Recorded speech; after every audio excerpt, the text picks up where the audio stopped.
Boa noite.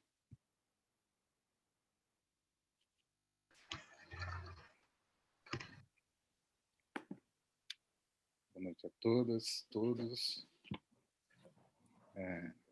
Estamos aqui mais uma vez, dando continuidade a essa série de encontros que é o Perspectivas Anos 20, que tem sido para nós, na Escola de Arte Dramática, um momento de encontro com pessoas que a gente quer ouvir, tem desejo de ouvir, pessoas que têm nos ajudado a pensar, refletir sobre o momento, sobre as nossas práticas, sobre questões que têm aparecido nas nossas práticas.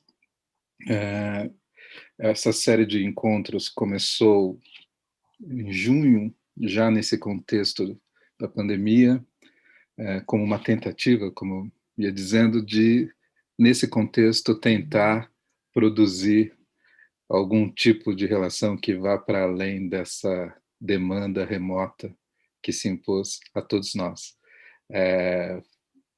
Até agora foram várias as convidadas, os convidados, gente como Denise Ferreira da Silva, André Lepec, Paulo Arantes, Leda Maria Martins, Grace Passot, Ismael Xavier, vários artistas, críticos, teóricos, alguns que eu não estou agora lembrando o nome, mas pessoas que têm, como eu disse, nos ajudado a pensar e a imaginar juntos alguma coisa nesse momento. A cada encontro, a gente tem um convidado, uma convidada, e professores, professoras, alunos, alunas que participam dessa conversa, e a certa altura a gente também vai trazendo questões que vão aparecendo no chat, a partir das pessoas que estão nos assistindo nesse momento. Então, hoje, a gente tem o prazer de ter aqui com a gente a Christine Greiner. Boa noite, Cris. Um prazer ter você aqui.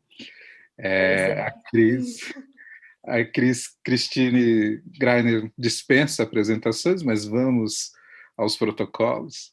Eu não sou muito bom nisso, mas a Christine Greiner é professora na PUC, onde ensina no programa de estudos pós-graduados em comunicação e semiótica e também no curso de artes do corpo. Escreve sobre filosofia do corpo, arte contemporânea, cultura japonesa, e entre os seus livros mais recentes destacam-se Leituras do Corpo no Japão, Fabulações do Corpo Japonês, além de várias traduções, e nesse momento um dos seus campos de estudo tem sido as questões da alteridade e da dor, sobre os quais ela vai nos falar hoje. Para essa conversa com a Cris, a gente vai ter na sala a Cristiane Poliquito, que é professora aqui nesse lugar que eu já nem sei mais qual é, da Escola de Arte Dramática, e, inclusive, o processo, o trabalho com a turma com a qual a Kito está, depois ela vai falar um pouco sobre isso, trouxe algumas questões que nos levaram à crise, então, também por isso a gente tem a presença do Vitor Mota, que é aluno da turma de primeiro ano. Então, a dinâmica vai ser uns 40 minutos, uma hora, a Cris vai falar, numa conversa talvez mais direta com a Kit, e na sequência a gente vai abrindo para as perguntas e trazendo também questões do chat. Então, mais uma vez, Cris, obrigado por você estar aqui com a gente e bom encontro a todos. Obrigada, Zé. Obrigada pelo convite. Estou muito contente de estar aqui com a Kito também. E muito gostoso sempre conversar com você e contente com o convite do Zé. Nós estamos parceiros aí faz um tempo, por causa dos seminários da MIT, conversando sobre muitos assuntos, algumas coisas até que tem um pouco a ver com o que eu vou falar hoje, né? Então, antes da gente começar aqui, estava conversando com o Zé, com a Quito, com a Tarina, com o Vitor, e eu pensei em fazer assim, contar um pouco, compartilhar com vocês o que é que eu tenho pesquisado. Tem algumas coisas que são mais recentes, tem coisas que são muito antigas na minha vida, esse tema da dor mesmo, uma coisa que me interessa muito há muito tempo, e por motivos diferentes.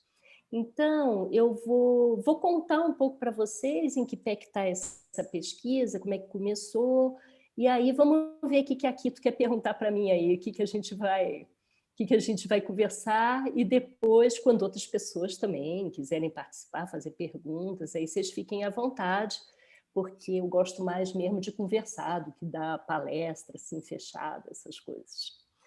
Bom, então vou começar dizendo para vocês por que eu escolhi esse termo fabulação, né? Como o Zé falou agora, tem um livro que eu publiquei não faz tanto tempo assim, foi 2017, chamado Fabulações do Corpo Japonês. E eu comecei a me interessar pela fabulação, na verdade, durante a escrita desse livro. Ele era para ser uma continuação do livro que eu tinha escrito antes, que chamava Leituras do Corpo no Japão. E só que assim, quando eu comecei a escrever, eu logo fui percebendo que o Japão era um ponto de partida, mas o livro não era sobre o Japão. Ele era muito sobre as questões da empatia, os atravessamentos, como as artes, algumas experiências midiáticas, alguns ativismos se atravessavam ali em algumas experiências japonesas. E no fim das contas, eu cheguei à conclusão que esse livro ele girava muito em torno do tema da alteridade, que, como o Zé falou, uma coisa que me interessa muito, assim, nos últimos 2 anos até eu fiz umas conversas sobre isso, uns mini cursos, porque eu fiquei pensando, nossa, falar de alteridade a gente tem antes de mais nada que ouvir os outros. Então, eu, em vez de escrever um livro primeiro e depois ficar falando sobre o livro, eu achei que era mais legal fazer primeiro as conversas, né? E essa ideia de fabulação, quando eu comecei a me interessar por ela, comecei a buscar uma bibliografia para pensar o que era fabulação, se a ideia que eu tinha, uma coisa assim meio intuitiva, se tinha a ver de fato com o que era fabulação ou se, enfim, eu estava enganada sobre aquilo. E aí eu descobri que normalmente a grande parte das bibliografias sobre fabulação estão ligadas à literatura e tem a ver com esse poder do falso, o poder da ficção, né? Que não é um falso, como a gente fala tanto hoje, aquela mentira deliberada, não tem nada a ver com fake news, por exemplo, né? Então é assim, tem muito mais a ver com a exposição de narrativas ou imagens invisibilizadas. Então, assim, você fabula para dar visibilidade a alguma coisa. E, muitas vezes, nesse processo de fabulação, você chega, assim, mais próximo de alguma coisa que não é essência, não é verdade, não é nada disso. Você chega mais próximo de algum acontecimento que, por algum motivo, estava silenciado, invisibilizado, e que pede por uma outra perspectiva, pede por uma voz. Então, esse era um aspecto que tinha a ver com a questão da criação, mas tinha muito a ver também com uma questão política que me interessava muito. E aí, depois que eu publiquei esse livro, eu conheci, até trouxe, eu estou com ele aqui do meu lado para mostrar para vocês, esse livrinho aqui, que se chama Afrofabulações, que é de um autor, ele se chama Afrofabulações, The Queer Drama of Black Life. É de um autor chamado Otávio Nyong'o. Vocês aqui, quem está acompanhando as lives, ele Foi colega, num certo momento, do André Lepec, que falou aqui também. Depois, ele saiu lá da New York University e foi para Yale, onde trabalha lá num departamento de performance. E eu fiquei muito encantada com o jeito como Távia estava trabalhando essa ideia de fabulação, né? Porque ele deu esse nome, afrofabulação. E aí ele vai contando que ele imaginava que a fabulação era uma espécie de desconstrução entre a história e o roteiro. Então, para essa palavra roteiro, em inglês, ele usa plot. Então, ele diz assim, como se fosse uma coisa que criasse uma desconstrução entre essa história acontecimental, de alguma coisa que se deu, e algo que vai ser roteirizado, ou como dramaturgia, ou como poesia, como literatura, o que for, seja qual for a estratégia de criação. E aí ele diz que quando ele estava estudando isso, ele voltou lá para o Bergson para pensar a questão do tempo e da memória, de pensar essa memória que nunca é uma memória tal e qual. Então, mesmo quando você quer documentar alguma coisa, não tem possibilidade de você falar da coisa como a coisa se deu, né?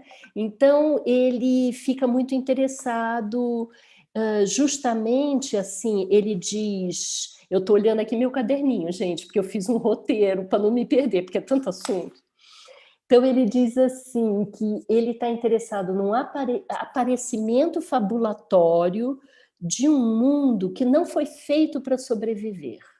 Então, como ele está pensando nas afrofabulações, claro que ele está se referindo a muitas questões da negritude, e por conta do subtítulo que ele tem, The Queer Drama of Black Life, o que interessa muito a ele também são as questões de gênero, né? Então ele diz que mundos são esses que parece que não foram feitos para sobreviver, porque estão silenciados, porque estão invisibilizados, e quais são as estratégias que a gente tem para dar vida a isso. Ele diz um negócio que eu achei muito interessante, que ele fala, é como se essas experiências estivessem abaixo das representações. Então, e tudo aquilo que está abaixo de uma representação é algo que não chega a ser um existente, que é quase uma existência, mas não está representado de forma nenhuma, nem na forma de uma imagem, nem num depoimento oral, nem numa narrativa. Então, ele diz assim, talvez, quando a gente pensa nessas questões, fabular tem a ver com expor as relações entre verdade e mentira em outros sentidos, que não são subservientes a juízos morais e a ideologias. Mas assim, então não se trata da mentira, do falso, mas de expor uma relação entre a ficção e a realidade. Sempre admitindo que realidade não tem a realidade, que não é uma realidade dada, né? Então, é o aspecto processual da realidade. Aí, eu comecei a buscar alguns autores que ele menciona nesse livro. Uma dessas autoras é a Saidiya Hartman, que é uma professora que trabalha nos Estados Unidos também e que fala muito sobre as questões da mulher negra, do feminismo. E ela tem um livro muito bonito, que eu acabei lendo esse livro por causa do Távia, que se chama Cenas de Sujeição, onde ela fala de uma fabulação crítica.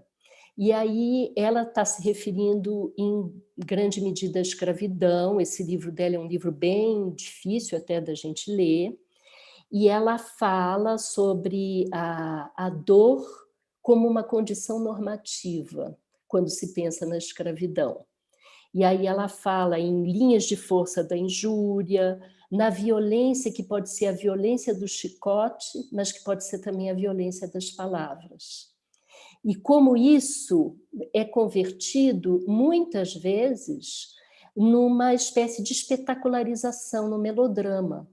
E esse é um assunto que me interessa muito também, porque quando a gente pensa nas experiências de dor, quando você vai fabular a dor, quando você vai dar visibilidade à dor a partir da ficção, seja essa ficção uma obra literária, uma dramaturgia, ou uma performance, uma dança, né, um espetáculo teatral, a Seidia diz, há um dispositivo de poder que opera aí, que é você criar uma espécie de uma comoção que estetiza a dor, mas continua silenciando aquela narrativa a qual a ficção se refere. E aí eu fiquei pensando que mesmo quando estava escrevendo esse Fabulações do corpo japonês e vendo outras experiências que não têm nada a ver com isso, como algumas vezes, por exemplo, o cinema estetiza a dor, ou os ensaios fotográficos, e claro, os espetáculos também podem fazer isso, né? Então, assim, até uma poesia pode estetizar também a dor. Então, de novo, não é aquela ingenuidade de pensar que a gente vai falar da coisa tal e qual, vai se aproximar da experiência do outro, né? A Susan Sontag, há muitos anos, escreveu sobre isso, aquele livro dela, Diante da Dor dos Outros. Então, se você vai fazer uma reportagem num campo de guerra, é evidente que você não vai conseguir narrar exatamente o que é a dor do outro. Então, você vai criando aproximações, você vai sentindo empatia com aquilo, mas não é possível você falar da coisa tal e qual. E o risco da espetacularização está sempre presente, mesmo quando não se trata de uma intenção fazer isso. Mas é um risco, o modo como a ficção lida com os acontecimentos, né? Então, esse era um aspecto que me interessa conversar sobre isso. Então, como a ficção lida com essas realidades, com essa história acontecimental, e como, a partir do momento que ela tenta representá-la, há sempre um risco da espetacularização. Esse é um aspecto ali que a Seidia fala, né? Aí, a outra autora que o Távia usa e que eu tinha lido em outro momento da minha vida é a Donna Haraway, autora que todo mundo já ouviu falar desse Manifesto Ciborgue, que ela escreve lá nos anos 80, mas a Donna Haraway seguiu escrevendo e até hoje é muito ativa. E num dado momento, a Donna Haraway diz que ela se interessa pelo que ela vai chamar de fabulações especulativas. Então, em vez de usar a fabulação crítica, ali como a Saidia Hartman, ela fala na fabulação especulativa. E aí ela diz que, com o passar dos anos, ela pensa que o ciborgue, isso que ela discutia como ciborgue, está muito distante de ser uma hibridação entre o humano e o tecnológico. Mas o ciborgue seria, antes de mais nada, uma fabulação. Então, ela diz, é uma fabulação que vai relacionar o ser humano, a tecnologia e muitos multi-espécies, ela diz, muitos modos de vida. Isso é uma coisa que me interessa muito, eu não vou falar desse assunto hoje, mas é uma bibliografia que eu estou adorando ler, que, como, por exemplo, esse autor que se chama Emanuele Coccia, que ele fala sobre as plantas. Então, é esse acordar também para outras espécies e perceber que nós estamos muito distantes de ser o centro do universo. O Coccia, o Mancuso, tem vários autores que têm discutido isso, e eles falam, o universo vive muito bem sem a espécie humana. Ele não vive bem sem as plantas, porque nós somos consumidores e as plantas são produtoras. E aí eu vi que a Donna Haraway, ela, embora tenha, né, durante tanto tempo falado dos ciborgues, mas ela está muito interessada também nesses atravessamentos com outras espécies, para pensar lá as fabulações que interessam para ela, né? E tem uma coisa muito legal, que aí que eu li já nos textos da própria Donna Haraway, que ela diz que deve muito a uma antropóloga que se chama Marilyn Stratton, e que fez uma pesquisa na Nova Guiné, E ela fala de uma coisa que me interessou demais para essa questão da fabulação, porque ela diz assim: faz diferença as ideias que a gente usa para pensar outras ideias. E eu achei genial isso, porque realmente, dependendo das ideias que você escolhe para escolher mesmo as perspectivas com as quais a gente vai estar olhando para aquilo que a gente quer olhar, a gente vê coisas completamente diferentes. E aí ela diz: que histórias nós contamos para contar outras histórias? E aí eu pensei, gente, isso é assim o ponto de partida da fabulação. Porque a escolha que você faz de saída é a escolha que vai, de certa forma, não é que ela vai determinar a história que vai ser contada ou as ideias que vão ser compartilhadas, mas ela traz uma perspectiva. E como eu gosto muito de ler também o Viveiros de Castro, o Viveiros de Castro diz isso. Ele diz, no perspectivismo ameríndio, quando você está olhando de uma certa perspectiva, não é só que você cria uma nova leitura do mundo, é um outro mundo que se instaura. Então, isso é uma coisa que eu acho muito, muito interessante, né? A Donna Haraway também gosta de uma autora que eu tenho lido também, que se chama Karen Barad, que ela diz que há algum tempo, é uma pessoa, a Karen Barad está muito interessada nessa relação da ciência com a filosofia, e ela diz que em vez de seguir falando no in-between, que é o entre, né? Então, muita gente fala do entre para os assuntos mais diversos, né? Até para discussões, por exemplo, entre colonizado e colonizador. Eu me lembro que ali o Homi Bhabha, que é um autor que eu gosto, ele lá no Local da Cultura, ele falava muito na coisa do entre também, né? Usava esse termo in-between. E ela diz que, em vez do entre, ela, nos últimos tempos, ficou mais interessada na questão da intraação. Então, não é um espaço entre, mas é uma ação que atravessa.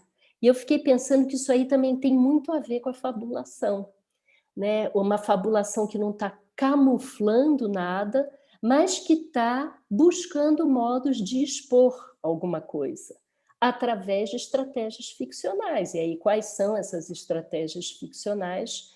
Isso vai variar muito, né? Então, isso é o que eu queria falar primeiro para vocês sobre essa questão da fabulação. Por que pensar fabulação?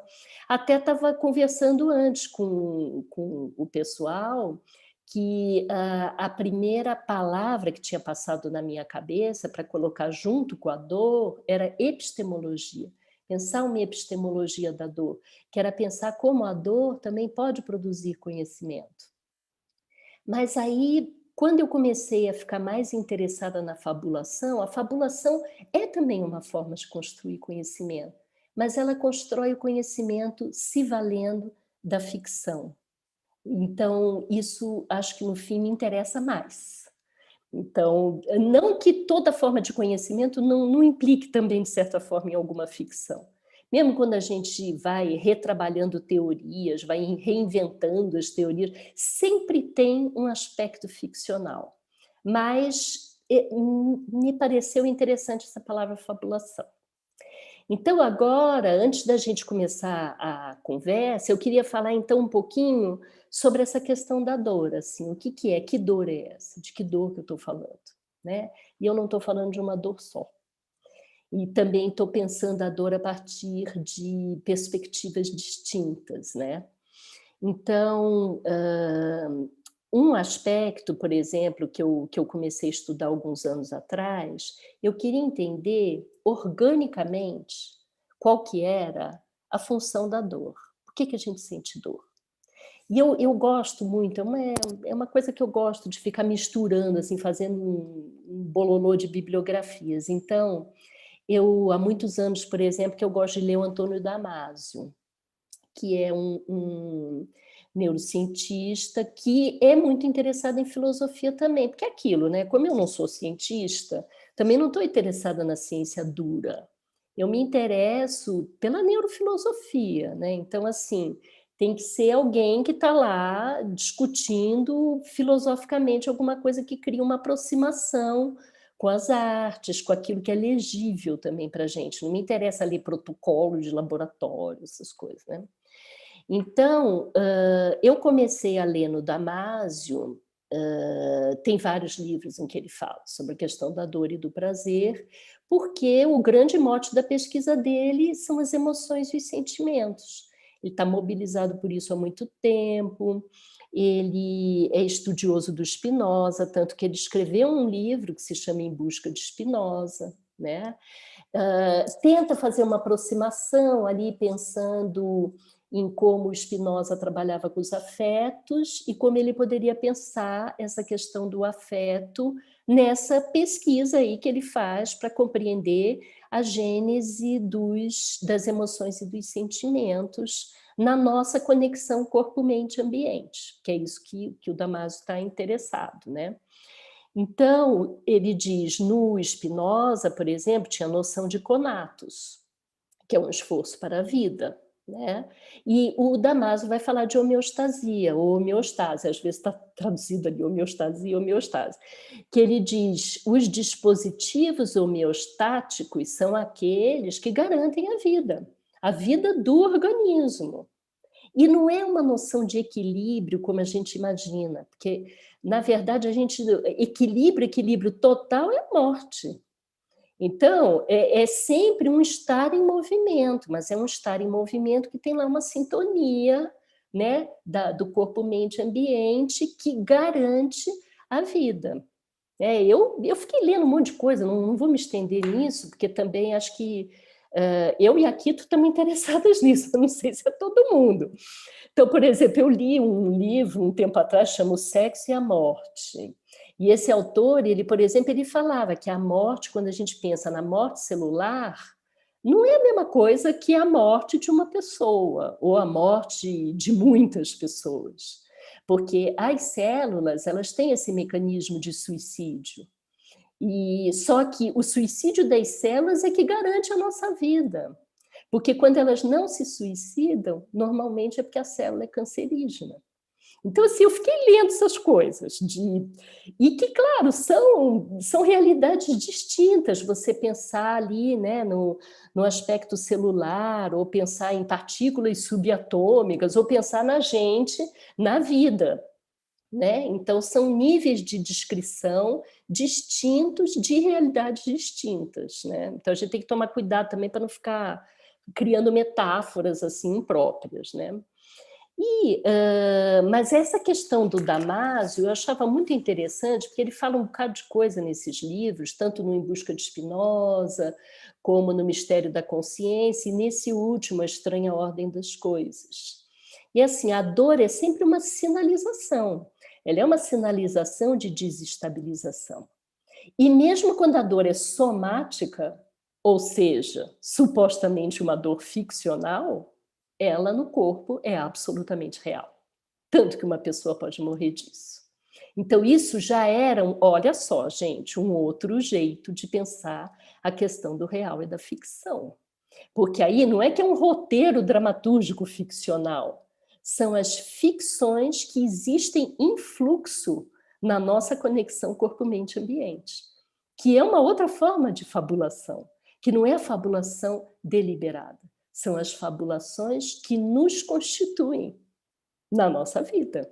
Então, eu achei interessante pensar nisso. Claro que o Damásio não fala, né, de fabulação. Eu já estou inventando aí o Damásio, mas achei bem interessante pensar nisso. Então, tem um aspecto que é esse, de pensar a dor organicamente, quando a dor de fato se dá, porque a gente está lá, sei lá, com uma lesão corporal, alguma coisa, e mesmo quando a dor se dá como uma dor somática, como uma dor psicológica, né? Então, são as nossas dores. E me parece interessante pensar que sempre tem uma aliança ali, real-ficcional. Mas, vou dizer de novo, quando acontece corporalmente, é sempre real. E a ficção é real no corpo, né? Então, esse era um aspecto. Tem um outro aspecto, assim, muito presente na minha vida, porque... deixa eu perguntar uma coisa para vocês. A Tarina está botando um monte de pergunta aqui. Agora, Tarina, eu vou te pedir um favor, só para eu completar aqui o meu raciocínio, daí eu olho as perguntas, porque senão eu começo a ficar toda bagunçada, assim, que aí eu já começo a falar de outras coisas. Pode? Você aguenta aí um pouco? Pode, né, Quito? Tá. Segue você. Essas perguntas nós vamos repassar para A você gente volta, tá depois bom. que você explanar. Vamos Tá embora. bom, tá legal, tá legal, Uma tá bom. delícia. Eu não vou falar muito mais, não, tá? É curtinho, assim, não é um negócio muito comprido para não ficar enchendo ninguém. Depois a gente começa a conversa. Só para vocês entenderem um pouco de onde que eu estou falando, porque eu acho que aí isso aí pode até ajudar também para gerar outras perguntas, tá? Então tem esse aspecto aí de Damasio, e não é só ele, né? Tem muitas outras pessoas. Dretske, tem, nossa, um montão de gente que pensa essa questão da dor orgânica. Aí, uma outra entrada para essa discussão da dor é essa longuíssima pesquisa que eu faço sobre Butô.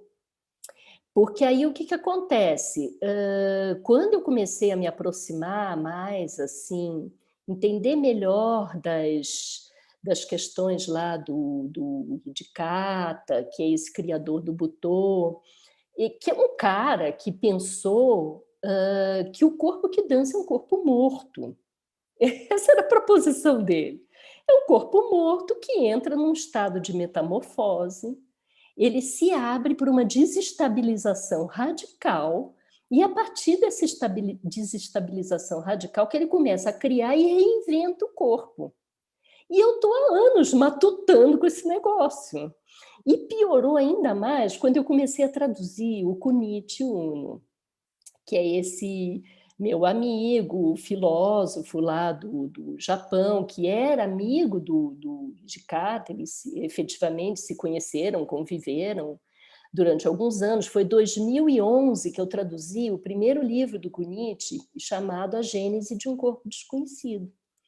E aí o que aconteceu? Essa questão do esgotamento, do estado radical de vulnerabilidade, que implica também numa dor, né, numa crise profunda, na obra do Kunichi criava uma rede, assim, que ele chama a rede dos partidários da vida singular do corpo. Essa rede tinha o Hijikata, mas tinha também o Artaud, tinha o Deleuze e o Guattari, né? O Kunichi estudou com o Deleuze, fez o doutorado dele lá em Paris. Aliás, preciso contar para vocês, eu estou traduzindo.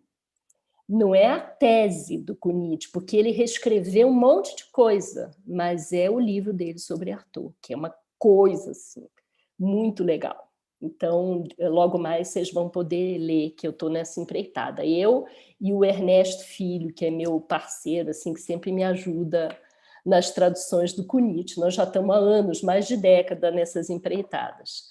Então, o que acontece? Para pensar esse esgotamento do corpo, tinham várias entradas, então não era mais o Butô no Butô, o Hijikata no Hijikata. Mas tinha, por exemplo, uma interlocução muito grande com Jorge Bataille.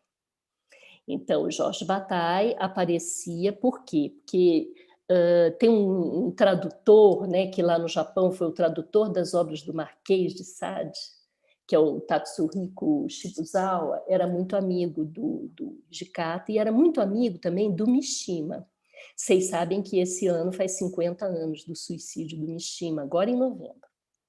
Então, o que acontece? Eu acabei voltando para algumas coisas do Mishima também, que era um cara interessadíssimo na questão da morte e do prazer, da dor e do prazer, né? Desse cultivo estético do corpo, que eles chamavam terrorismo estético. Ele usa esse termo, né? E o Kunichi, ele diz, são artistas que não necessariamente têm nada um a ver com o outro, porque, por exemplo, Mishima e Hijikata não tinha nada a ver um com o outro.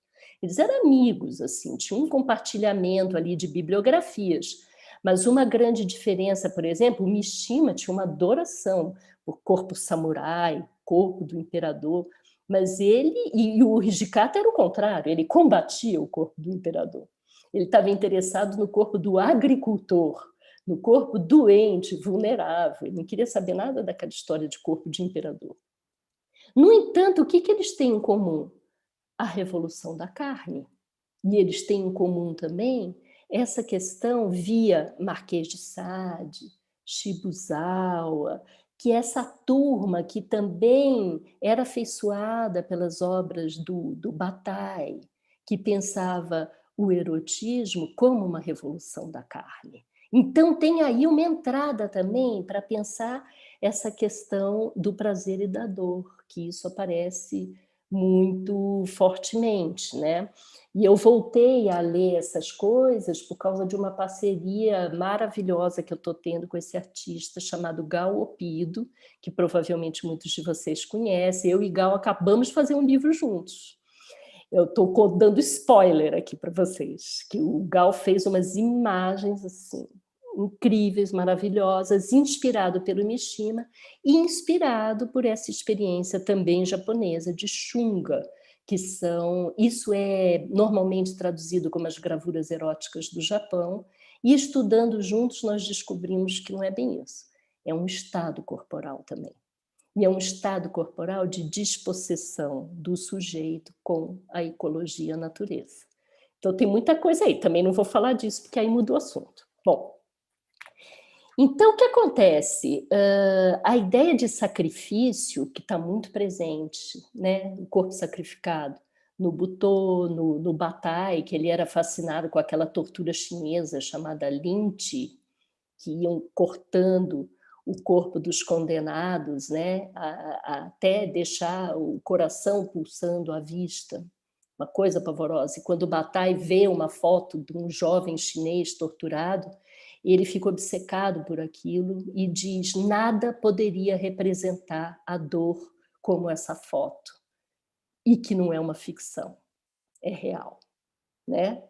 Claro que a gente pode conversar aqui até que ponto que uma foto é real, mas o que ele queria dizer, aquilo aconteceu. Aquele jovem chinês, ele foi todo cortado, até aquele coração pulsando ainda em vida, para se poder ver esse último suspiro. E o Mishima, ele era fascinado com São Sebastião, que também era uma imagem de sacrifício. Então, essa questão de sacrifício também tem, na história das artes, um viés importante para pensar essa questão da dor. O James Elkins, que é um crítico de artes visuais, ele escreveu um livro ali nos anos 90 chamado Pictures of the Body, Pain and Metamorphosis, onde ele diz que concluiu que o processo de criação sempre nasce da dor e da metamorfose. Então, em algum momento do processo de criação se vivencia isso, mesmo que não seja esse ponto de partida radical, assim, que nem do Bataille, do Mishima, que seja outra coisa. Por quê?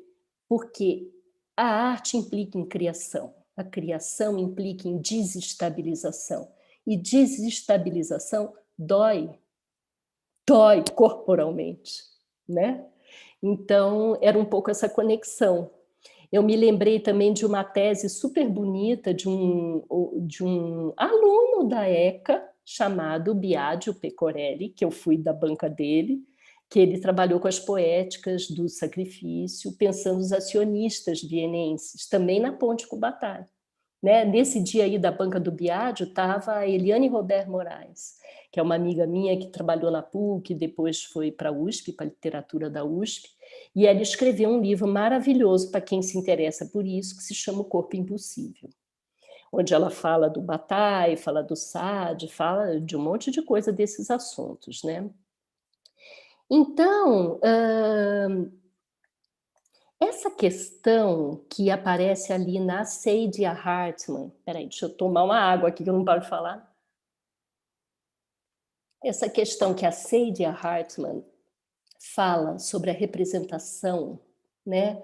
Sobre como representar sem espetacularizar, se isso é possível, uma indagação dela, né? Isso aparece também em várias discussões, e eu me lembrei, porque, por exemplo, se referindo ao Artaud, tem esse livro antigo do Derrida, mas que continua sendo um livro muito importante, chamado A Escritura e a Diferença, onde tem um momento em que ele fala do Artaud e ele diz o que o Artaud ensina para a gente não é não é uma pedagogia da representação, mas é o reconhecimento da possibilidade do colapso da representação. Então, assim, era isso que interessava a ele a partir da leitura do Artaud. Né? Porque o Artaud tinha essas coisas, né? De dizer que a palavra nomeada, a coisa nomeada é uma coisa morta. O que ele quer dizer com isso? Porque toda vez que algo se estabiliza, né? A gente começa... E não tem jeito, né? Nós somos seres de linguagem. Então, a gente fica querendo categorizar, a gente fica querendo dar nome às coisas. É isso que a gente faz. Mesmo quando a gente não quer fazer, a gente faz. Então, ele dizia assim, cada vez que uma representação se estabiliza muito, ela se esvazia, né? Outro dia eu me deparei de novo com uma frase do Nietzsche, que o Nietzsche dizia, toda palavra quer virar conceito. Quando a palavra vira conceito, ela se generaliza. E aí ela cria essas zonas de homogeneidade, que são um perigo, né? São um perigo. Então a gente está sempre criando conceito. Eu gosto de ler um cara chamado Alvanoi, que diz que um movimento também pode ser um conceito. Então, assim, o conceito é sempre algo que se abstrai da experiência e tem uma taxa de generalização, que é bom e, ao mesmo tempo, é ruim. Então, assim, como é que a gente lida com isso, né? Porque é um jeito da gente aprender, é um jeito também da gente falar das coisas, mas sempre é um risco, porque, realmente, na medida em que você representa algo, você dá uma estabilidade para aquilo que é uma estabilidade ficcional, porque a vida é movimento, é fluxo sempre, né? Então, assim, a última coisa que eu vou falar, que também é importante para essa discussão da dor. Quando eu li esse livro que a Judith Butler, escreveu com a Athina Attanasio, que se chama Dispossessão, o performativo no político. E aí eu tive uma sacada aqui lendo a Butler, porque fiquei pensando também o que queria dizer dispossessão, né? O que é isso? Já fazia um tempo que eu estava estudando o Gilbert Simondon, que é um autor importante, que ele diz que indivíduo não existe, só o que existe são processos de individuação. Por quê? Porque a gente nunca está pronto como indivíduo. É uma ficção o indivíduo. A gente está sempre em processo. E junto com esse processo de individuação, tem uma fase, ele usa esse termo mesmo, fase, que se chama o pré-individual. O pré-individual não é o que vem antes, é aquilo que tem na gente que não é só a gente, que é uma descontinuação da gente nos outros. E aí eu fiquei pensando, e esse outros, não precisa ser só pessoas, tá? Pode ser até fantasmas. E aí, quando eu li essa dispossessão aí da Butler, eu falei, nossa, acho que ela está falando dos ativismos coletivos, desses movimentos, sabe, que você não faz sozinho, desde manifestação de rua, tantas coisas que acontecem junto. E aí eu fiquei pensando, olha que coisa interessante pensar a fabulação da dor, se a gente despossui a dor como se fosse só nossa e pensa na dor dos outros, fabula a dor dos outros e fabula junto. É isso que eu ia falar para vocês. Aí, isso daí mais ou menos as coisas que eu estou pensando, né, que eu tenho estudado. Aí vamos embora, vamos ver, Quito, manda aí, o que você quer falar, Vou e aí pegar depois... aqui, né, essa última sua fala aí, assim, essa fabulação dos outros é aquilo que estamos vivendo hoje? A fabulação o que nós... eu acho que hoje, Quito, nós estamos vivendo milhões de coisas simultaneamente, né? Não sei. Oi, Vitor, seja bem-vindo. O Vitor está aí? Cadê? Vitor está aqui. Vitor tá aqui. Tá bom. Você quer fazer a pergunta, Vitor? Então eu posso aproveitar, né? Já entrando um pouco Pergunta aí. nesse assunto também. Bom, primeiro, boa noite, Cristine. Boa Muito noite. feliz de estar aqui, assim, agradecer a sua presença, mesmo que virtual, né? Agradecer aqui. Queria agradecer em nome também da turma, de todos os colegas lá da turma, que acho que essa conversa, esse momento que você falou, acho que já vai criar muitos dispositivos disparadores para o nosso processo, que a gente está lendo o Damásio, em busca do Spinoza, né? Mas antes disso, eu queria só pensar uma coisa que eu estava querendo puxar aqui como link, sobre esse momento que a gente está vivendo. Esse momento que eu penso que talvez a gente não esteja fabulando as nossas dores, né, com essa loucura do tempo, que a gente não está conseguindo fabular direito isso. E aí eu queria que você dissesse um pouco, nos ajudasse a pensar, a partir da sua teoria que você desenvolve com a Helena Katz, de corpo-mídia, pensando quais seriam as consequências desses corpos mídias a partir da não fabulação da dor. Se você consegue vislumbrar, você está pensando isso a curto, médio prazo, quais são essas consequências, o que implicaria para a gente, sabe? Então, Vitor, eu não sei se eu concordo com você, porque eu acho que tem um monte de gente que está criando coisas. Eu tenho visto muita gente criando coisas. Então, até sobre essa questão de corpo mídia que você está falando, que dia que foi? Foi essa semana. Acho que foi na terça-feira. Na terça-feira teve um encontro virtual, claro, também, né? Na UFBA, e que a Lenira Rengel organizou, tinha começado com uma palestra do professor Boaventura de Souza Santos. E aí, na terça-feira, acho até que está gravado, quem não viu tiver vontade de ver, que o Boaventura estava falando muitas coisas dessas teorias aí que ele estuda, né, de linhas abissais, ecologia dos saberes. E na terça-feira teve uma conversa que eu e a Helena fizemos juntas nesse evento, né? E a gente até estava conversando disso mesmo que você está falando, e a gente estava lembrando de várias coisas que estão acontecendo. A Helena até falou de um evento que eu não vi, mas ela falou que teve na favela da Maré, ali no Centro de Artes da Maré, um festival chamado UAU, e que tinha gente muito jovenzinha fazendo falas e pensando as questões, não usando esse termo fabulação, mas pensando as questões da criação, assim, com 10, 13 anos, Vitor. Olha que coisa incrível. Então, assim, e eu estou observando várias pessoas também que estão conseguindo, sim. Assim, logo no começo, acho que foi mais complicado, porque é uma coisa que, sabe, pegou todo mundo muito de surpresa, é uma situação completamente inusitada que a gente não tinha vivido, né? Outras calamidades em massa, assim, aconteceram em outros momentos. Eu tenho até uma amiga que é professora da PUC também de História, a Denise de Santana, ela até escreveu um texto bonito lá para aquela pandemia crítica, contando um pouco a história dessas epidemias. Mas a gente, na nossa vida, nós não vivemos isso, né? Então foi muito surpreendente. Mas eu acho que nos últimos tempos, para usar a palavra que eu estou usando aqui, eu acho que a fabulação está começando a acontecer sim, Vitor, em lugares diferentes.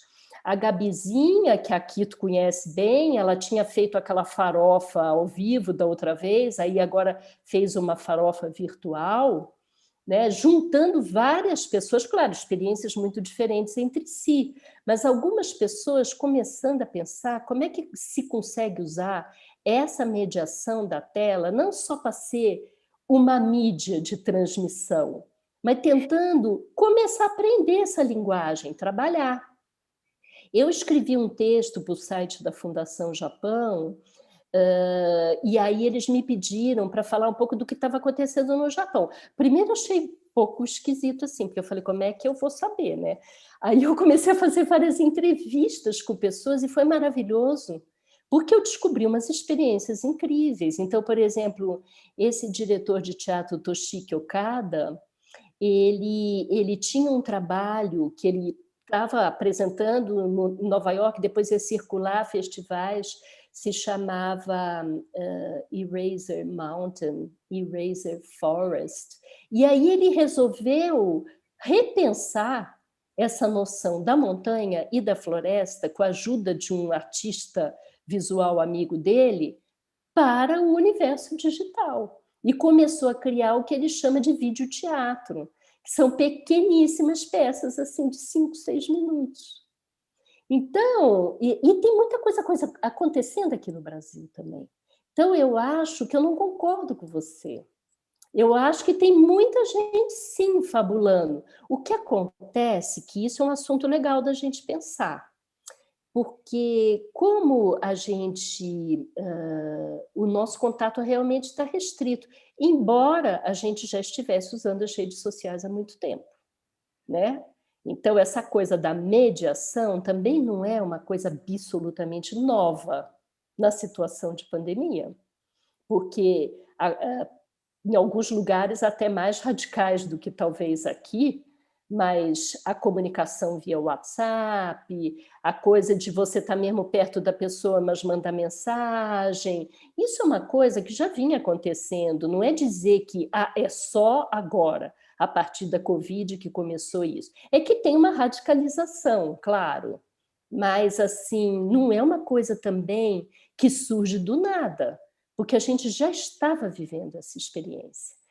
Agora, como a gente faz, por exemplo, isso que eu falei agora no final, que eu acho que tem a ver com a pergunta que a Kito me fez, como é que a gente faz essa relação coletiva, assim, tendo essa mediação? Mas se a gente pensar, isso também já vinha acontecendo. As manifestações de 2013, aqui no Brasil, tiveram um papel importantíssimo nas redes sociais. Então, assim, é que a gente está tendo que pensar como a gente vai fazer para trabalhar isso. Que aí você começou a tua pergunta falando a questão do corpo mídia. Corpo mídia, Vitor, é corpo. É que, assim, todo corpo é corpo mídia. Essa é uma nomeação que eu e Helena criamos ali, porque a gente trabalha na comunicação, e porque a gente queria deixar bem claro que a gente não queria falar do corpo na mídia, mas a gente queria pensar o próprio corpo como mídia. Mas não é que é um tipo de corpo, todo corpo é corpo mídia. O que a gente quer dizer com isso é que o corpo não está pronto, ele não é dado a priori, ele não está separado da mente e não está separado também do ambiente. Por isso, nessa relação com a mediação das telas, mais radical do que a gente já estava vivendo, o corpo vai se reinventando nesse processo. A gente não pode dizer que não tem corpo, porque tem corpo o tempo inteiro. A gente vive corporalmente o tempo inteiro, só que na radicalidade de uma mediação, que a gente já usava antes, mas que começou a ser a nossa vida, né? Não sei vocês, eu, por exemplo, no começo, quando eu comecei a dar aula, tinha uma ardência no olho, porque tudo bem, eu já usava celular, usava isso e aquilo, mas assim, a quantidade de horas na tela, para mim, era uma coisa assim que tem uma mudança perceptiva mesmo, assim. Foi um bocado agressivo para mim ficar tanto tempo, assim, tanto tempo sentada, e eu tenho problema de coluna. Então, o corpo ele vai se adequando naquela situação. E essa noção de corpo mídia nada mais é do que uma estratégia para chamar atenção para essa ideia de que o corpo nunca está pronto. Assim como eu estava conversando aqui no final da minha fala, dizendo que o Simondon dizia que não existia indivíduo, só o que existia era processo de individuação, é isso também que eu e a Helena queremos dizer quando a gente fala nessa teoria corpo-mídia, que é essa ideia de reconhecer isso, que o corpo está sempre no fluxo, que ele vai estar sempre se inventando, tem a ver com isso. E aí, quando a gente fala da relação com a tecnologia, aí eu estou alinhada também com a dona Haraway, como eu falei, não é uma questão de hibridação, não é juntar uma coisa com outra e virar outra coisa, né? É tudo no fluxo, no processo. Não tem duas coisas que se preservam e se misturam. Assim como a gente com a tela também, não tem uma preservação, a tela lá e a gente aqui. Todo o nosso processo perceptivo vai mudando nisso. E para pensar a criação também, Vitor. Então, gente de teatro, que nem eu falei lá do Toshiki Okada, o Zé me disse que a Eleonora, eu não vi a Eleonora fez uma performance. Então, assim, é pensar o que você faz nessa condição, mas não pode estagnar o movimento. E eu acho que não está estagnado. Tenho visto muita gente testando coisas. Então... A questão eu não sei né, a questão da autorregulação, né, na relação com o ambiente, na relação com os nossos corpos, né, como isso vai se alterando, porque já estamos alterados, não? Né, os nossos organismos já estão alterados, né? Sim, sim. Então, nesse sentido, acho que a gente está também numa redescoberta, né? De procedimentos, de pensamentos e de ação, né? Ou de atuação, né? Então, assim, como é que você percebe essa relação entre as emoções, né, que estão represadas de alguma forma, não estão? Nesse momento, de alguma forma? Será que não? Não sei te dizer, Kito, se estão represadas, porque assim, o Damásio diz que as emoções são os estados corporais, né? Sim. O que acontece é que aí, eu acho que não é nem só o Damásio, né? A gente pode até pensar no Foucault, porque o Foucault diz, o sujeito se constitui mesmo quando ele está ali numa situação de subserviência. Então, quando ele escreveu lá o Vigiar e Punir, que está super atual hoje, né? Quando ele escreve o Vigiar e Punir, ele diz, o cara está lá na cadeia, está dentro da cela, mas ele não deixa de ser sujeito porque ele está lá. Ele vai se constituindo naquela situação. Então, acho que o nosso fluxo emotivo ali, as nossas mudanças de estado corporal vão acontecendo nessa circunstância, né? E aí, então, desculpa. Não aí pode falar. Não, porque aí tem uma pergunta aqui, né? Então a pergunta talvez tenha uma correlação, né? Como manter a nossa potência de agir para estar, viver e sobreviver. Eu acho que é manter o movimento. Tem que mantendo o movimento. Tem que manter o movimento, porque o movimento é a chave da vida, né? Então tem que manter o movimento. Porque o que acontece, mesmo nas discussões da dor, quando a gente está numa situação muito radicalizada de dor, né? O movimento fica estagnado. Aí a dor pode ser paralisante, né? Eu me lembro, há muito tempo eu li também um livro da Elaine Scarry, que falava do The Body in Pain. E essa é uma autora que ela estudou, por exemplo, pessoas que foram torturadas, situações muito extremas de dor. Quando você está numa situação muito extrema assim, aí acontece uma paralisação. Você não consegue nem articular a linguagem, então você não consegue dizer nada, você só chora ou só grita, né? Então aí tem uma desarticulação radical. Agora, manter essa potência de agir não é fácil, porque vocês veem, se a gente já estava vivendo uma época com muitas pessoas deprimidas e muita medicalização, né? Com essa situação, piorou muito. Então, tem pessoas mesmo que estudam isso. A questão da depressão não é que ela começa agora, ela já estava vindo, mas ela se radicaliza. Então, assim, não tem uma receita de bolo. Como é que a gente faz para manter a potência? O que eu fico pensando a partir dessas coisas todas que a gente estuda, e também, Kito, da perspectiva que a gente olha, que a gente olha muito a partir das experiências artísticas e filosóficas, né? Sim. Então, dentro desse viés que a gente trabalha, isso tem muito a ver com assim, em como fazer para alimentar essa possibilidade de se manter em movimento. Porque a partir do momento que o corpo está em movimento, que a gente está em movimento, que a gente segue pensando, que a gente vai inventando outras experiências, aí a gente consegue encontrar um sentido para, como diz a pergunta, estar, viver, sobreviver.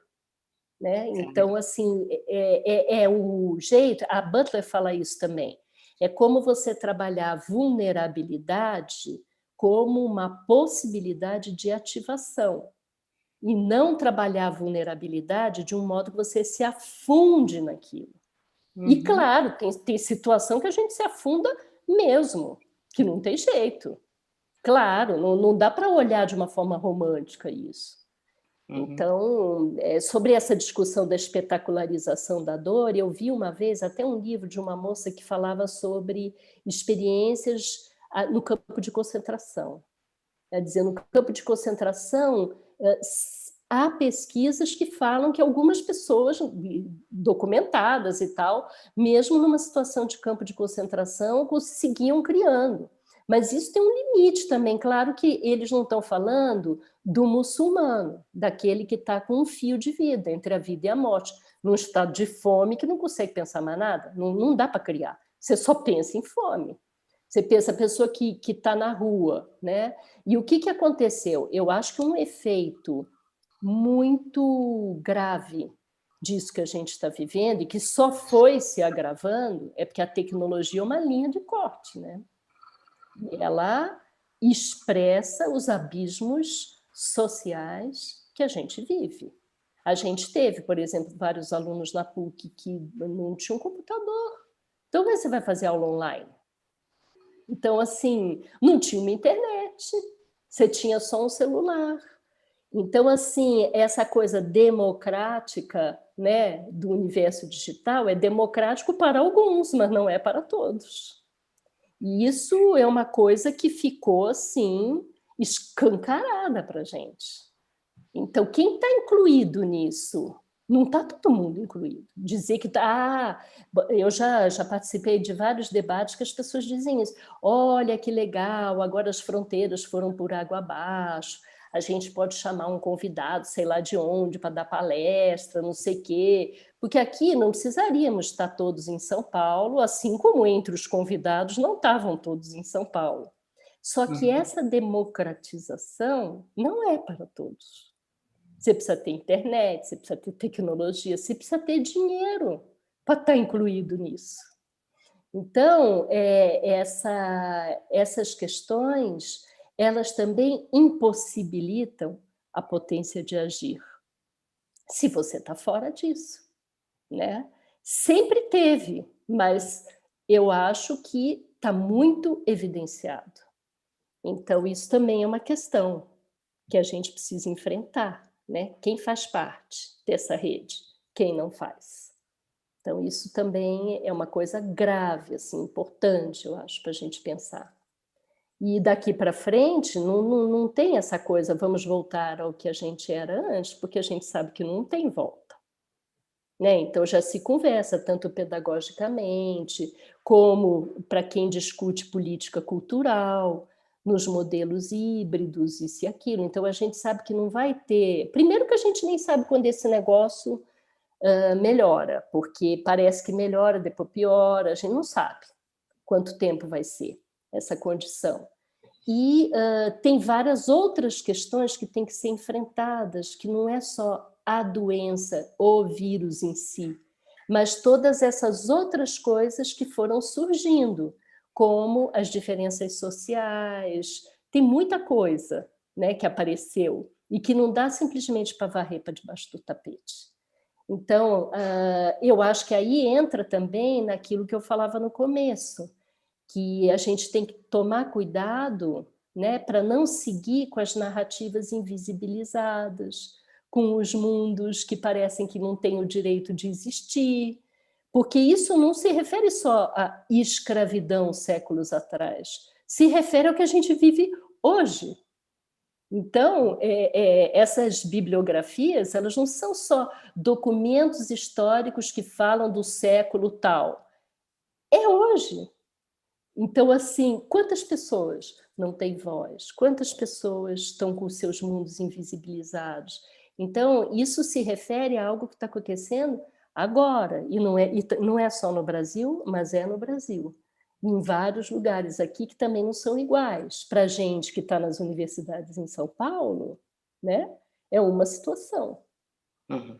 O Brasil é muito grande. E aqui a própria cidade de São Paulo tem várias situações distintas. Então, eu fico pensando nisso tudo aí, que eu acho que são coisas importantes, já que a gente está falando sobre a possibilidade de dar visibilidade e voz, que não é dar também, eu falei errado agora, não é isso que eu quero dizer. Não é a gente dar nada, porque a gente não vai dar nada. Assim, é uma condição em que as pessoas encontrem a sua própria voz. Ninguém vai dar voz para ninguém. Não é isso, não se trata desse movimento, né? O que mais? Vamos olhar aí. Cris, tem gente aqui perguntando e pedem para falar mais sobre a intraação na perspectiva do corpo japonês. Então, intraação não tem nacionalidade, né? É intraação, tanto faz, se é no Japão, se é aqui, onde é. O que a Karen Barad está dizendo é que para ela está parecendo mais interessante falar de intraação do que de entre lugar, porque você percebe que é uma mudança, né? Aí não é o lugar, um entre de lugar, de coisa, mas é verbo, movimento, ação. É isso que ela está falando, que para mim fez bastante sentido quando eu comecei a pensar nesse negócio, porque, por exemplo, para tentar talvez me aproximar mais da pergunta, quando eu estava estudando essa coisa das fabulações aí do corpo japonês, pensava assim, pessoas que ficaram interessadas, não são japoneses, não moram no Japão, ficaram interessados em alguma experiência de lá, ou de uma experiência de dança, ou de uma imagem, né? Por exemplo, eu olhava muita coisa até do universo pop japonês. Então, assim, não se trata de criar um entre-lugar entre o Brasil e o Japão, né? Que é uma coisa muito discutida até para quem estuda imigração, ou para quem está na Europa, para quem está no Japão. Não é o entre-lugar, mas é o atravessamento, é uma questão de ação, né? Como é que você agencia uma aproximação com aquilo? Então, é mais nesse sentido que eu estava querendo dizer. Mas não tem eu posso falar de algum exemplo, mas assim, não tem uma coisa da intração da perspectiva japonesa. Eu nem sei se tem algum japonês pensando nisso, porque a Karen Barad não é japonesa e nem estuda o Japão. Uma coisa eu sei, os japoneses, que também são muito diferentes entre si, não dá para falar japonês de maneira geral e abstrata, mas assim, tem um grupo que estuda e que estuda no sentido de também estar olhando para fora do Japão, de estar muito nesse fluxo, né, como Kunitz, por exemplo, que morou anos na França, teve várias vezes aqui no Brasil também, que estão muito interessados mais nos movimentos do que em falar de processos de hibridação, por exemplo, também. Combinar um com o outro e virar um terceiro. Não tenho essa ideia de síntese, de nada disso. Temos aqui também fabulação, que é colocada como estratégia específicas para trazer ficção para a perspectiva real. Então, aí também não é bem isso, não é trazer a ficção para o real, é atravessar uma coisa na outra. Né? Tudo, vocês veem como é que é? E não são só vocês, não. Eu também, assim, estou anos estudando esse negócio, porque é uma coisa você virar a chave, sabe? Assim, virar a chave. Em vez de pensar em coisa, substância, pensar em movimento. É diferente, isso daí estabelece uma outra lógica de pensamento. Então, é pensar nas descontinuidades, ao invés de pensar em algo que está inteiro. A cultura japonesa, a cultura brasileira, aquela pessoa com a outra pessoa, o corpo com a tecnologia. Em vez de trabalhar com essa ideia de coisas dadas e prontas, com uma definição substantiva de cultura, sabe? Cultura é uma coleção de elementos, de não sei o quê. colocar o foco no movimento. É um pouco essa proposta. Então, não tem um real e uma ficção. Talvez se você pudesse discorrer o que você chama de movimento. Movimento, olha aqui, pode ser desde movimento, assim, de gênese de movimento no corpo, uma mudança de estado corporal é um movimento. Pensamento é movimento. Imagem mental nada mais é do que organizações provisórias de movimento, cartografias. Então tem desde movimento assim até movimento que é deslocamento, sabe? É um movimento de dança, um movimento de performance, um movimento de uma manifestação política na rua, sabe? Um movimento de gestos. Mas eu começo a pensar o movimento como esse micromovimento, que muitas vezes não é visível. Ou é visível assim, nesse sentido, de uma mudança de estado. Maravilha. Aí nós temos aqui também, podemos dizer que há uma inversão entre o ficcional e o real? Então, vamos lá, ela continua. Qual o espaço de ser eu e ser o outro? Tá vendo essa pergunta? Tudo separadinho. O real e o ficcional, ser eu e ser o outro. A proposta é a gente mudar o jeito de pensar. Então, assim, como eu estou dizendo, gente, eu estou falando de ficcional no sentido imaginativo. Não estou falando de ficcional do deliberadamente fake. Não é isso que eu estou falando. Porque esse deliberadamente fake também existe. Que aí é toda essa discussão, como eu dei o exemplo, de fake news, de deliberadamente contar uma mentira, de deliberadamente falsificar a história de uma comunidade. Essas são questões políticas, históricas gravíssimas. Esse ficcional que eu estou falando é um ficcional no sentido do imaginativo. Então, aí, quando a gente pensa nisso, a noção de real e ficcional está borrada o tempo inteiro. Ela está sempre borrada. Não sei se eu estou conseguindo explicar direito. Eu acho que assim, desculpa, a questão das memórias criativas, né? Quando você coloca a relação que né? E acho que Damasio coloca isso também, né? Então, o Bergson falava nisso, o Damasio fala isso também, porque o Damasio, ele diz um negócio assim, ó, fala, por exemplo, a gente está aqui olhando para a tela, né? Estou olhando agora para Quito e para o Vitor. Então, o que acontece? Tem uma informação que é essa informação que vem emitida na tela para mim. Né? Então, tem uma coisa de luz, né? Depende da minha internet, eu estou vendo com mais precisão a imagem ou com menos, eu já estou meio capenga, aqui tem que usar óculos. Então, tem uma informação que vem de fora e ela é internalizada para mim.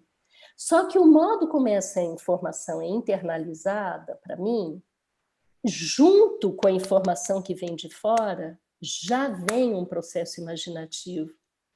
Porque, por exemplo, eu não conhecia o Vitor, mas eu conheço a Quito. Eu olho para a Quito já é a Quito imaginada para mim também. E o Vitor já me deu uma informação lá, sabe? De onde que ele vem. Eu já fiz uma historinha na minha cabeça. Então, assim, que é na cabeça e no corpo, é tudo junto, que não tem separação. E o Damasio ainda vai mais longe, ele diz, não é só a informação de fora que é internalizada e imaginada, porque eu sigo observando o que muda em mim na medida que eu estou exposta a essa informação. Então, é toda uma complexidade viver, gente. Se a gente tivesse consciência de cada um desses momentos, a gente ficava todo mundo maluco, porque assim... se pegar em cada momento desse processo. Mas por que é interessante a gente estudar isso? Porque a gente vai aprendendo, por exemplo, que não existe o tal do real. O real não existe. O que não significa que não tem coisas que acontecem, que a gente tem que lutar para que aquela história tenha visibilidade. Então, eu não estou aqui sabe, não estou menosprezando que eu tenho um semestre aí atrás, um aluno jornalista, ele falou, nossa, Cris, estou ficando maluco de ouvir essa aula agora, então o jornalismo não tem função nesse mundo. a gente não tem que contar os fatos. Eu falei, não é nada disso que eu estou falando. Tem que contar, sim. A gente tem que se aproximar, sim. Tem que saber o que aconteceu. É importante. O negócio é que o que aconteceu e o modo como isso será contado nunca é a coisa tal qual é, nem a fotografia, né? Mesmo porque tem a questão da perspectiva, né? Do perspectivismo, né? Claro, claro. Aí essa Então, multiplicidade, não é? essa ideia de descrever a fotografia como um instante congelado no tempo, como se fosse objetivo, não é. Tem o ângulo da foto, tem o modo como você vai ler aquela foto depois. Tem uma fotógrafa que eu gosto muito, que se chama Ariela Azoulay, ela fotografou durante anos a faixa de Gaza. Ela disse, tem uma coisa que não é objetivo, é fotografia. Então, assim como essa coisa das artes, né, Quito? Porque a gente é de uma geração que o pessoal dizia, as artes visuais, elas estão lá para sempre. A Guernica será sempre Guernica, o espetáculo teatral que não é o mesmo, a dança que não é a mesma. Ah, tá bom que a Guernica é sempre Guernica. Então, não é porque a coisa nunca é em si. Ela se constitui na mediação, ela se constitui no movimento. Então, essa é uma diferença, né? Aí, falando em movimento, acho que no momento que você estava falando sobre isso, surgiu uma pergunta que é: movimento porque é impermanente? Sim. Sim. Não é que uma coisa é sinônimo da outra, mas pensar movimento é pensar numa noção de impermanência do tempo. Então, não tem uma... Né, o Simondon mesmo, que eu gosto de ler, ele diz, o que existe são meta-estabilidades. Então, a permanência absoluta, ela não existe, ela também é ficcional, né? Então, o que existe são impermanências. Agora, algumas têm uma estabilidade maior do que outras. Inclusive, a nossa memória é assim, né, Kito? Porque senão seria uma loucura, a gente também nunca ia lembrar de nada. Então, assim, tem estabilidade, não é dizer que não tem. Inclusive, o organismo, para continuar vivo, ele precisa de um mínimo de estabilidade. Né? E senão não rola, não tem como seguir vivendo. Sim. Posso, Por favor, Vitor. só rapidinho, não, que eu fiquei pensando aqui numa coisa que é meio confusa para mim, que acho que a Cristina pode me ajudar. Quando você está dizendo em movimento, ou alguém disse potência de agir também, queria tentar fazer relação, não sei se com o que Spinoza fala de alegria. Então, aí são os afetos, né? É isso que o Damásio tenta... Porque, assim, Spinoza, Vitor, também são muitos, né? Porque, assim, se você vai ler... Não, se você vai ler o livro que o Deleuze escreveu sobre Spinoza, tem nada a ver com o livro do Damásio sobre Spinoza. Então, cada um vai pensando o negócio de um jeito. Todo mundo que vem nessa genealogia deleuziana está pensando a questão do afeto, aquela pergunta célebre, o que pode um corpo? Eles vão todos em algumas questões, né? Quando um Damásio pensa no Spinoza, na questão da alegria e da tristícia, pensando nos afetos, ele tenta aproximar isso do que ele está pesquisando, que são as emoções e os sentimentos. Né? Mas não é todo mundo que faz isso, ele faz porque essa é a pesquisa que ele está interessado. O Deleuze vai enxergar outras coisas lá no Spinoza. Tem, por exemplo, alguns pensadores que são deleuzianos, como o Davi Lapujade, que ele, por exemplo, está interessadíssimo no William James. Então, ele já cria uma outra ponte ali para entender aquele pensamento. Então, é muito complexo isso daí. E para a gente estudar realmente o Spinoza e entender isso, são anos de leitura. Não adianta citar uma frasezinha ali da ética, que isso aí é nada. É que nem o coitado do Descartes, né? Que todo mundo mete o pau, todo mundo é anticartesiano. Quem leu o cara? Ninguém. Assim, só um circuito muito pequenininho ali de quem estuda filosofia para entender o que ele estava falando e entender qual é a crítica que vale a pena fazer a ele. Então, esses textos de filosofia, ou você fala do comentador, então, por exemplo, a gente está falando aqui, estamos falando do Damásio. O Damásio é um dos caras que se interessou pelo Spinoza. Se a gente for falar do Deleuze, é outro assunto.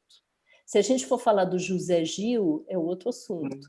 Então, vai depender, entendeu? Cada um vai saqueando aqueles pensamentos e vai inventando, porque as teorias também não são estáveis, elas são reinventadas. Fabulam, né? Tá fabulando, tá fabulando. Tá fabulando. Olha lá, olha lá. Tá fabulando. Escuta, tem alguém que pede para você discorrer um pouco mais, se possível, sobre a afrofabulação. Então, olha só, olha, gente, que livro maravilhoso esse. Muito bacana.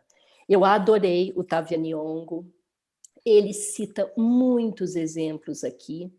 Então, eu falei mais da parte teórica, né? Quais são os autores de referência para ele, que ele está trabalhando ali com a Saidiya Hartman, olhou para a Donna Haraway também. Mas ele tem, que é uma coisa também que eu sinto até uma empatia com a pesquisa dele, porque ele não está olhando só para bibliografias, está olhando para muitas experiências. Então, ele está olhando, por exemplo, para toda uma cena ali, não sei se vocês assistiram aquele documentário que agora mais recentemente voltou a aparecer no YouTube, que é aquele Paris is Burning, que fala de uma cena muito específica sobre as questões dos trans, de competições, e tem muitos depoimentos, muitos testemunhos nesse filme que vão contando das suas próprias histórias, o que é ser travesti, o que é ser um transexual, como é criar uma cena onde você tem o direito de aparecer. Então, ele cita, por exemplo, esse documentário Paris is Burning, ele fala da Labeja, ele fala de um exemplo de um coreógrafo que eu gosto muito também, que é o Trajal Harel, que é um coreógrafo que ele fez várias experiências muito interessantes. Ele fala, por exemplo, da experiência do voguing no Harlem, quando começa o voguing no Harlem, e ele faz um experimento coreográfico colocando lado a lado o voguing, que é super espetacularizado, assim, deliberadamente espetacularizado, com a experiência da Judson Church, que era uma experiência que a última coisa que queria era espetacularizar o movimento e o gesto. O que queria era trabalhar com a questão do movimento cotidiano, né? É desse movimento que surge, por exemplo, a pesquisa do Steve Paxton sobre contact improvisation.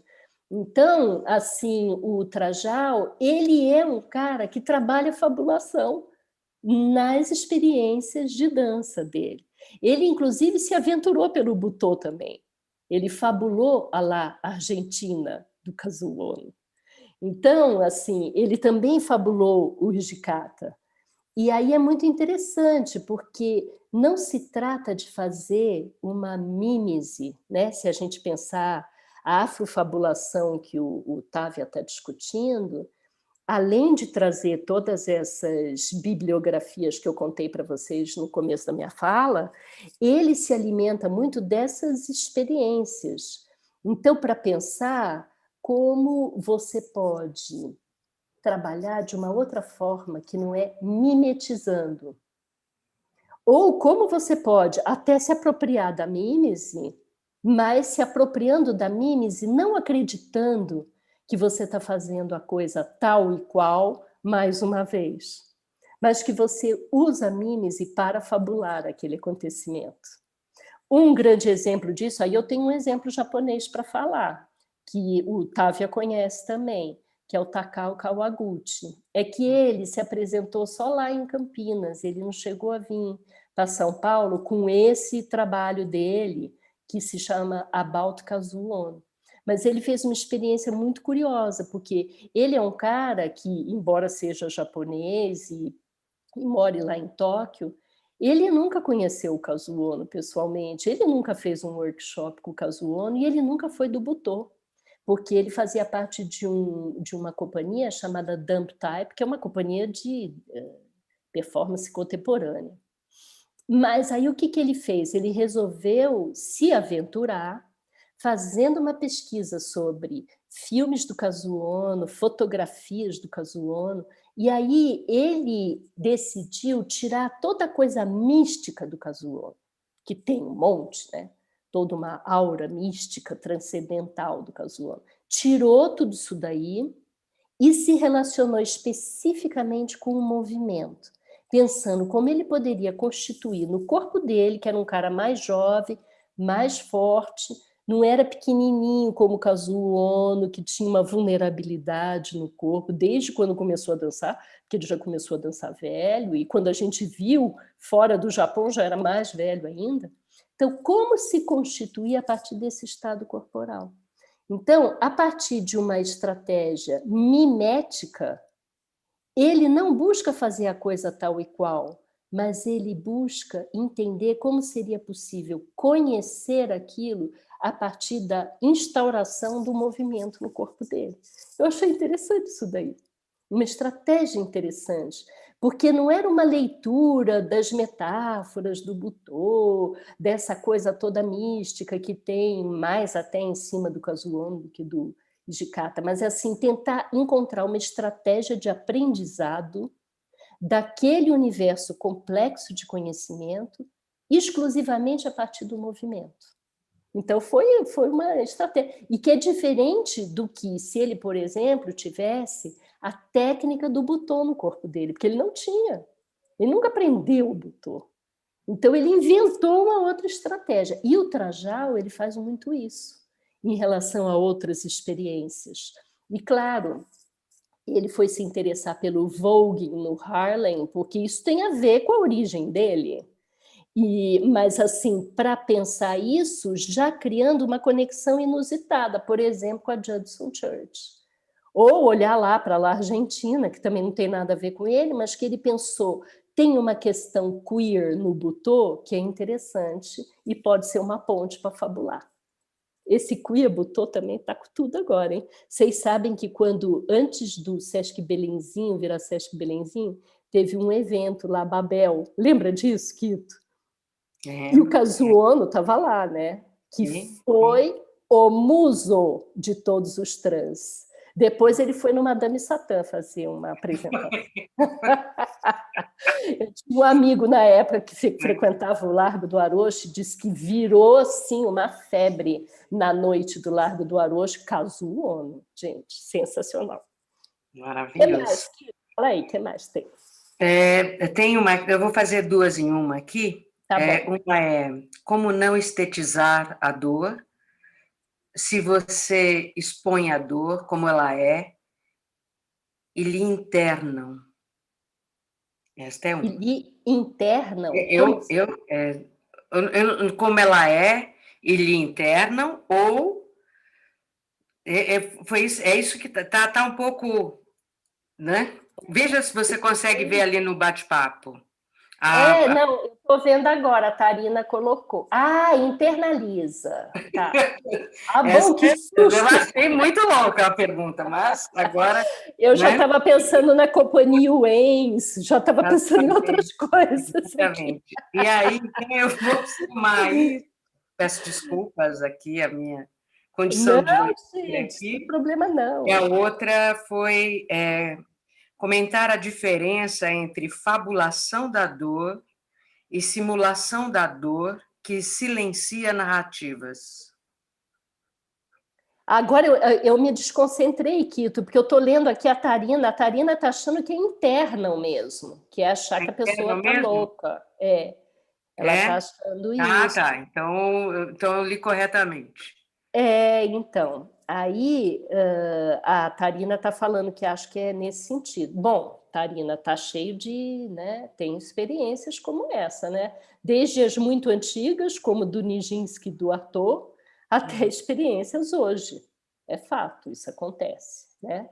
Agora, como não estetizar a dor é uma pergunta irrespondível, né? Porque não tem uma fórmula para isso. Mesmo porque, algumas vezes, as pessoas estetizam a dor, e isso não é porque estão mal intencionadas. Não é assim, vou estetizar para ganhar uma grana, sabe? Vender um negócio. Não. Então, não necessariamente é isso.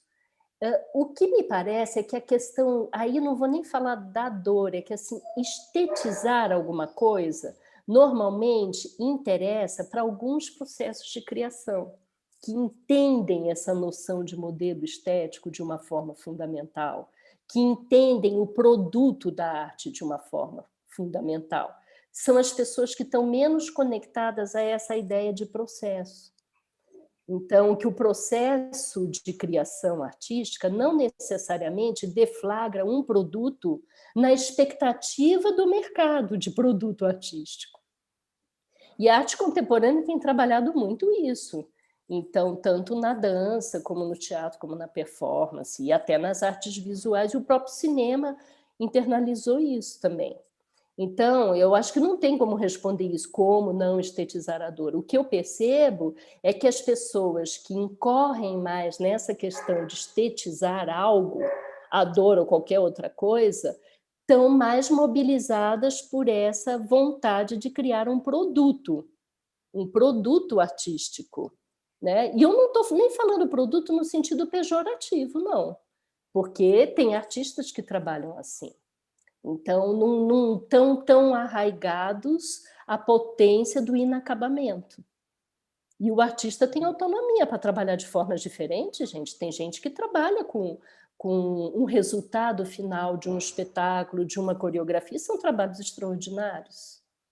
Mas, assim, normalmente eu acho que o não estetizar está mais ligado àqueles que estão interessadíssimos no processo e desinteressados no produto final. Isso é o que me parece.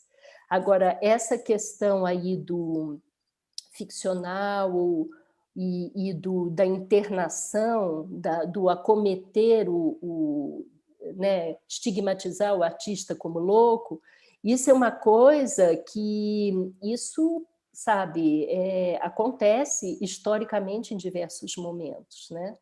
Eu tenho um livro que fala sobre excentrismo e que tem muito a ver com isso, que é assim, não simplesmente entender o artista como um excêntrico, e alguns têm as suas questões pessoais, mas entender que trata-se de escapar do centro, de escapar daquilo que é tido como desejável, oficial, bem-vindo, que não tem mal-estar nenhum, né? Então, o artista normalmente opera nessa desestabilização. Não que toda experiência artística tenha que trabalhar a partir da dor. Eu acho que eu não concordo com o Elkins. Ele diz isso, né, que a criação artística parte da dor e da metamorfose.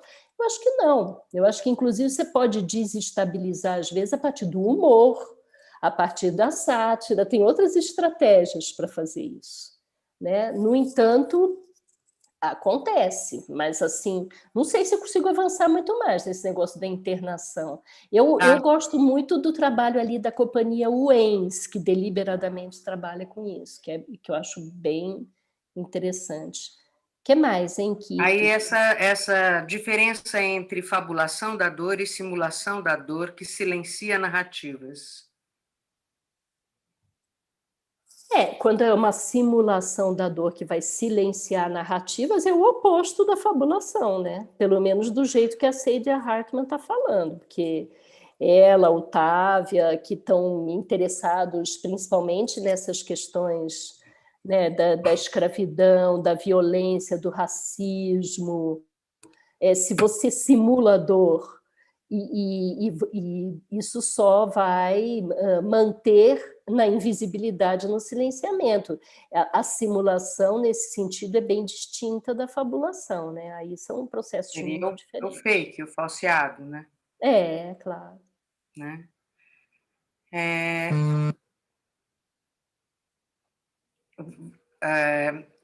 Eu só gostaria de te... Eu acho que você, de alguma forma, respondeu, mas assim, qual o limite da dor na arte? Isso é só o artista que sabe, né, Quito? É. O limite da dor na arte não dá para responder assim genericamente, né? Você pode pegar, por exemplo, eu lembrei aqui da tese do Biagio, que estudou os acionistas vienenses, tem uma radicalidade ali de colocar até a vida em risco e efetivamente morrer, né? Agora, não tem, na verdade, não tem limite, né? Isso Não não tem tem limite. limite. Então, houve um momento, inclusive, que na relação performática isso era um ápice, né, da coisa, né? Não, inclusive, assim, questionar o limite mesmo, ultrapassar o limite, que muitas vezes isso representava ultrapassar o limite da vida, né? Então, Uhum. o importante é a gente pensar que isso nunca acontece gratuitamente. Então, as pessoas que colocaram a sua vida em risco e se expuseram dessa forma, é porque, de alguma maneira, estavam convictas de que essa ultra-exposição e essa ultrapassagem de todos os limites, ela também diz alguma coisa, né? Ela traz à visibilidade uma experiência. E a decisão de colocar sua vida em risco para trazer a visibilidade a essa experiência é uma opção do artista. Isso pode acontecer pelos mais variados motivos, mas não necessariamente por uma questão narcísica. Então, isso a gente tem que olhar com muita cautela e sem juízo de valor. Tem mais uma pergunta aqui. O problema da estetização seria a construção da arte de fora para dentro e não de dentro para fora, é isso? Não. Não, né? Porque não tem isso da arte só construída de dentro para fora, porque não tem só dentro. O tempo inteiro é fluxo. Então, era bom se a gente pudesse definir assim, porque ficava mais simples de entender. Mas não é assim que acontece. Então, porque mesmo quando a gente, né, a arte moderna falava muito isso, né? É a dança que vem de dentro, é a criação que vem de dentro. Mas esse vir de dentro nunca é só de dentro, ainda bem, porque sempre tem um aspecto coletivo nesse dentro. E esse aspecto coletivo pode ser de vivos ou de mortos, de humanos ou de ideias, de coisas, de objetos. Não dá para definir assim. Eu fiquei curiosa quando você disse da questão das culturas, né? Então, cultura japonesa, cultura brasileira, né? Quando você diz de que assim não dá para a gente jogar, né? Um artista dentro dessa, vamos dizer, dessa caixinha, né? Você puxa para a singularidade dos indivíduos. Eu ia dizer dos seres, e ainda bem que não somos mais antropocêntricos, né? Eu diria mais até, Quito, a singularidade das experiências. Porque, assim, primeiro, quando a gente sabe aqui, né? Você fala, cultura brasileira. O que é cultura brasileira, gente? Você está falando de onde, sabe? Mesmo que a gente não quiser abrir para o Brasil todo, sabe? Se a gente quiser falar São Paulo, olha já quanta coisa tem. Não dá para falar isso, definir, porque assim, a definição de cultura brasileira nesse viés exótico, né, que muitas vezes fazem a leitura da gente, tem uma formulinha ali para definir o que é cultura brasileira. E é a mesma coisa com todas as culturas. Tem gente que tem a manha de falar cultura africana, gente. A África é um continente, assim, como é que você vai falar cultura africana? Olha a diversidade que tem. Então, se você está analisando o Egito, não tem nada a ver com Moçambique, não é possível. E mesmo dentro dos países, a diversidade é imensa, né? E quando você fala cultura japonesa, apesar do Japão ser um país pequeno, a diversidade cultural é incrível lá. Depende da época também, depende de milhões de coisas, gente. Então, eu acho que o que eu estou criticando é uma visão substantiva da cultura e que tende a ser uma visão estereotipada. Porque aí o que acontece? Para você, o próprio Homi Bhabha fala disso nesse local da cultura. Ele lança uma discussão ali que eu acho muito interessante, porque ele diz assim, quem não conhece, olha de longe, tende a criar estereótipos. É uma coisa, assim, quase inevitável, você criar um clichê sobre o outro. E eu vou te falar, sabe, Quito e Vitor, com o passar dos anos, eu comecei a ser menos radical em relação ao clichê. Porque eu acho que, às vezes, a pessoa se relaciona com aquele universo inicialmente através de um clichê ou através de um estereótipo. E depende do que ela vai fazer com aquilo. Se ela vai deixar aquele clichê, aquele estereótipo imobilizado, como uma ideia fixa, ou se ela vai colocar aquele clichê em movimento e pode sair uma coisa muito interessante, muito potente. Então, eu perdi um pouco o preconceito com isso.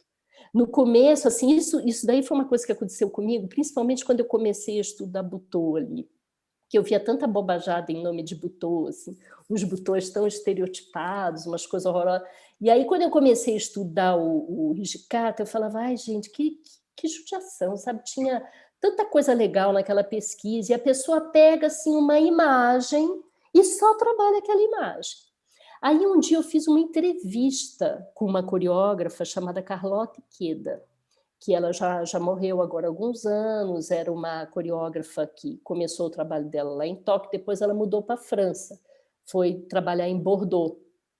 E eu perguntei para a Carlota como é que ela fazia para dar aula para os franceses, né? Eu falei, como é que é trazer essa experiência do Butô? Ela falou para mim uma coisa que foi interessante, porque ela disse assim, no começo, o que eles faziam era copiar o que eu estava fazendo, que é a tal da mímese, né? Então, eu dava aula e eles ficavam copiando, me imitando. E eu pensei, bom, tudo bem, pode ser que esse pode ser um começo. O que vai fazer a diferença é o que cada um vai fazer com essa informação. Se ele vai seguir copiando para sempre, se ele vai se contentar com aquela experiência mimética, ou se ele vai colocar isso em movimento de modo que surjam as suas próprias questões. Então, eu acho interessante isso, porque não é uma coisa que tem só a ver com o Butô, muito menos só com o Japão. Isso tem a ver com tudo, porque assim, eu me lembro, por exemplo, quando a Pina Bausch começou a se apresentar aqui no Brasil e no mundo todo, teve até um crítico português que escreveu um livro que o título era irônico, E Agora as Cadeiras. Porque todo mundo botava a cadeira no palco, todo mundo punha vestido de baile e todo mundo tinha uma certa estética ali. E não é que as pessoas estavam fazendo isso mal intencionadas, é uma admiração. E, às vezes, aquela informação entra por esse lugar, que é até certo ponto muito estereotipado, né? Que você congela. Imagina, a obra da Pina Bausch não pode ser resumida no uso de cadeiras no palco. Então, você começa com aquela imagem e, às vezes, aquilo pode colocar outra coisa em movimento. Ou não, né? Às vezes também não coloca nada em movimento, sei lá, também tem essa possibilidade. Também. Cris, acho que a gente está chegando ao fim. Se você quiser dizer algo para finalizando, assim, bom, primeiro te agradeço muito, né? Muito obrigada. Eu que agradeço, gente, foi delícia. Eu só digo para vocês o seguinte, não é só porque eu sou professora, não, e que a gente está aqui, né, vários professores, mas eu acho que mais do que nunca a gente tem que estudar, sabia? A gente precisa muito estudar. Tem muita coisa legal para a gente estudar e eu acho que o estudo coloca muito a gente em movimento também. Então, eu fico pensando, olha, a gente não acaba nunca, né? Ainda bem. Então, por exemplo, eu escrevi um livro que tinha título de Fabulações, aí fui ler Otávia, me abriu todo um outro universo, aí fui olhar experiências das quais eles falaram, já virou outra coisa. Pensando anticolonialismo ali com o Zé, com a Andréia, quanta coisa, né, Zé, a gente não aprendeu junto. Porque cada um tem uma referência. A Andréia pensava mais na questão indígena, o Zé mobilizado pelas questões teatrais que ele trabalha, falando sobre as questões do racismo. eu pensando num monte de coisa, porque eu nunca consigo pensar numa coisa só. Então, assim, como nesse momento é a sugestão que eu faço, sabe? Vamos aproveitar, estudar, e se a gente puder estudar junto, é melhor ainda. Maravilha. Maravilha. Viu, Tarina? Qualifica. Vou deixar que eu vou me empenhar muito para que isso aconteça. Cris, mais uma vez, quero agradecer em nome da escola, dos professores, das alunas, alunos, Quito, Vitor, as pessoas que estão participando via chat. A gente continua essa conversa. Na verdade, semana que vem a gente vai dar um grande salto. Como essas conversas estão muito conectadas aos processos, a semana que vem a gente vai ter uma conversa com o Fábio Luiz Barbosa dos Santos, que é um professor da Unifesp, que vem falar sobre Che Guevara na era dos drones e a Revolução Cubana no século XXI. E na sequência, para fechar esse ciclo, a gente tem mais 2 encontros e a gente fecha o ciclo Perspectivas Anos 20 desse ano, que nos atropelou e está nos atropelando, e que a gente não sabe quando vai acabar. A gente vai fechar esse ciclo com uma conversa com a Castiel, Vitorino brasileiro, que vem falar sobre o trabalho dela. Então, eu fiquei me segurando para não entrar e fazer perguntas, mas é uma conversa continuada que certamente a gente segue. Então, mais uma vez, obrigado, Cris. Foi um prazer te escutar. Obrigado, Quito, Vitor, e até a semana que vem. Obrigada, gente. Tchau. Obrigada. Obrigada a todos. Tchau.